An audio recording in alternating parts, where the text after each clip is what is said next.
¿Qué tal, mis queridos compañeros? La última clase de la información que les he enviado. Esta clase tiende a ser un poco pesada. Créanme que no es mi intención. Ustedes conocen mi forma de enseñar o de tratar de explicar las cuestiones.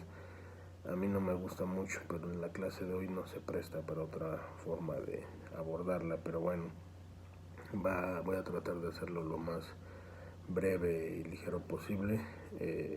Yo les envié por ahí una información en donde vienen las reformas de 1988 del Código Civil para el Distrito Federal. Esta pequeña información resulta muy relevante y nos vamos a enfocar básicamente a algunos artículos. Vamos a tener que hacer lectura de ellos. Normalmente en clase yo me divierto muchísimo poniéndolos a leer, pero saben que esto casi no pasa. Pero bueno, por principio de cuentas nos vamos a referir al artículo 12 del Código Civil para el Distrito Federal en materia común y para toda la República en materia federal. Esta norma evidentemente regula la materia civil y tiene mucho que ver con el derecho internacional privado, porque como ustedes saben, mucha de la base del derecho internacional privado pues, es el derecho civil. Pero bueno, empezamos con el artículo 12, mis queridos compañeros, que a la letra dice: las leyes mexicanas rigen a todas las personas que se encuentran en la República, así como los actos y hechos ocurridos en su territorio o jurisdicción, y aquellos que se sometan a dichas leyes, salvo cuando éstas prevean la aplicación de un derecho extranjero y salvo además lo previsto en tratados y convenios que México sea parte.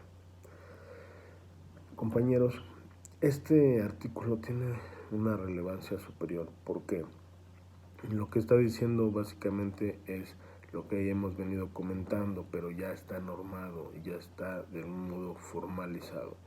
Quiere decir que las leyes mexicanas van a regir dentro del territorio nacional todos los hechos jurídicos y actos jurídicos que se desarrollen. Yo sé que ustedes llevaron un muy buen curso de introducción al derecho, pero la diferencia entre un hecho jurídico y un acto jurídico básicamente es la formalización de los actos.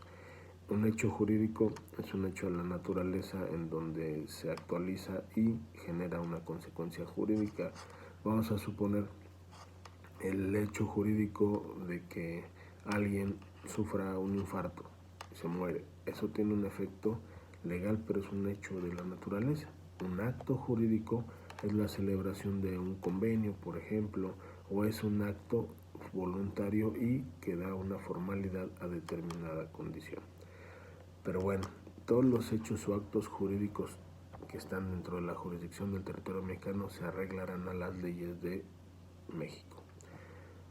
¿Cuál es la única excepción? Lo refiere el artículo, salvo que haya una renuncia o haya un señalamiento en la jurisdicción diversa o exista algún tratado o convenio internacional. En el hipotético, nosotros estaríamos señalando, por ejemplo, en un contrato, hay veces que yo pongo, se señala la jurisdicción de X país o X estado para la resolución de cualquier controversia. A eso se refiere este artículo, compañeros. Pero bueno, vamos a continuar. El artículo 13, que refiere a la determinación del derecho aplicable, se hará conforme a lo siguiente. Estas son reglas competenciales. ¿Se acuerdan que hace algunas clases nosotros hablábamos del conflicto de leyes y yo les decía que hay diversas herramientas para determinar cuando exista la capacidad de accionar de modo diverso para determinar cuál es la norma competente? Pues este artículo nos da mucha claridad para ese sentido.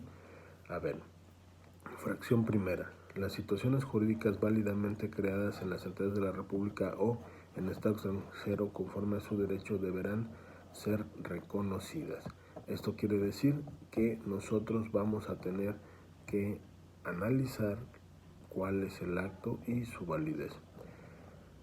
En cuanto al artículo fracción segunda de este artículo, el Estado y capacidad de las personas físicas se regirá por el derecho del lugar de su domicilio. Esto es algo muy importante. Un artículo más adelante vamos a entender esa parte, pero ya en alguna clase habíamos comentado que el domicilio es uno de los elementos de la personalidad jurídica de cada individuo. Evidentemente el domicilio le va a dar relevancia a los actos y a la celebración de cualquier tipo de efecto jurídico, por eso es importante. Más adelante se aclara. Tercero, la Constitución, régimen de extinción de los derechos reales sobre bienes inmuebles, así como los contratos de arrendamiento o uso temporal de bienes muebles e inmuebles, se regirán por el derecho del lugar de su ubicación. Recuerdan que en alguna clase previa habíamos nosotros hablado de que la Comunidad Europea suscribió un acuerdo general en el cual la jurisdicción de los juicios o consecuencias jurídicas se tendrían que llevar en el territorio de su ubicación. Pues esto está más o menos actual en ese sentido. Nuestra legislación nacional ya lo contempla y evidentemente tiene una gran relevancia en cuanto a las controversias que pudieran surgir sobre un bien mueble o inmueble. Ahora, la fracción cuarta, la forma de los actos jurídicos se regirá por el lugar en el que se celebren, y esto pues bueno, es concordante con lo que ya veníamos mencionando. Si el acto jurídico se lleva a cabo en la Ciudad de México, tendrá que, y es otra de las formas de determinar la capacidad de un juez en cuanto a sus atribuciones, si el acto jurídico señala dónde se llevó a cabo. Y por último, del artículo 13, salvo lo previsto en las fracciones anteriores, los efectos jurídicos de los actos contrarios se regirán por el derecho del lugar donde deban ejecutarse, a menos que las partes hubieran designado válidamente la aplicación de otro derecho. Volvemos a lo mismo, nosotros podemos de manera convencional señalar alguna jurisdicción específica, y si no, recuerdan con el tema del exhorto decíamos que los actos coercitivos solamente serán aplicables cuando se haga un análisis de derecho comparado. En este hipotético también resulta aplicable ese principio. Sí, continuando, el artículo 14, mis queridos compañeros, la aplicación del derecho extranjero se observará lo siguiente. Aguas, aquí ya estamos reconociendo la aplicación del derecho extranjero, es el Código Civil. Se aplicará como lo haría el juez extranjero correspondiente, al cual podrá hacerse llegar información necesaria para aplicar y darle un correcto sentido a la vigencia, sentido y alcance de dicho derecho. Es decir, los jueces tendrán que hacer un análisis respecto a la figura jurídica y podrán aplicarlo como si fuera un juez extranjero. Esto es solamente en los hipotéticos en donde se tiene la aplicación activa del derecho extranjero. Lo comentamos también por ahí, espero que lo recuerden, pero bueno.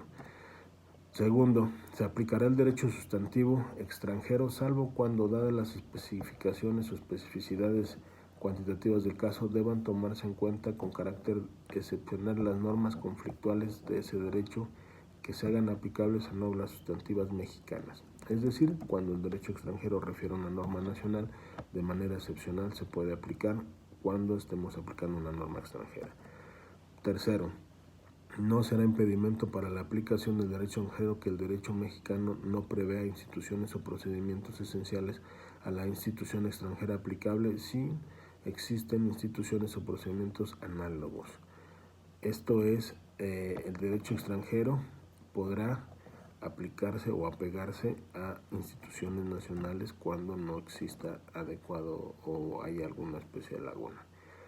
Fracción cuarta, las cuestiones previas, preliminares o incidentales que puedan surgir con motivo de una cuestión principal no debe resolverse necesariamente de acuerdo al derecho que regule esta última. Esto son todas las excepciones que nosotros podemos encontrar cuando un juez nacional está aplicando una norma extranjera. Ahora, cuando diversos aspectos, cuando diversos aspectos de una misma relación jurídica estén regulados por diversos derechos, estos serán aplicados de forma armónica, procurando realizar las finalidades perseguidas por cada una de tales y las dificultades causadas por la aplicación simultánea. Esta parte el legislador la dejó un poco ambigua. ¿Por qué? Porque nosotros vamos a tener que barajar y armonizar dos normas que no necesariamente van a ser congruentes o van a ser, pero bueno, pues es trabajo del juzgador ahí, mis queridos abogados, para cuando quieran volverse jueces, pues es uno de los requisitos. Evidentemente los jueces son creadores de derecho también. Es una parte muy bonita, muy romántica del derecho, pero sí tiene sus grandes complejidades, porque evidentemente tienes que analizar y entender las dos normatividades para llegar a una armonización que sea justa y que las partes no sientan agraviadas y que no sea inconstitucional, y bueno, una serie de situaciones que son técnica jurídica y que yo sé que ustedes lo van a lograr y en el momento van a sufrir, pero una vez que lo logren van a ser los más felices del mundo. Artículo 15. No se aplicará el derecho extranjero en los siguientes supuestos: cuando artificiosamente se haya dado principios fundamentales del derecho mexicano, debiendo el juez determinar la intención fraudulenta. Esto tiene que ver con el fraude a la ley, compañeros. Cuando las disposiciones fracción segunda, cuando las disposiciones del derecho extranjero o sean resultado de su aplicación contrarios a principios o instituciones fundamentales del orden público mexicano. Lo que alguna vez comentábamos, hay que divorciarlos porque hubo ahí una situación de infidelidad, hay que lapidar. No, en el derecho mexicano eso está prohibido y por lo tanto no resulta aplicable. Y pues bueno, vamos ahora a pasar de manera muy rápida al tema del domicilio, pero esa será una siguiente clase.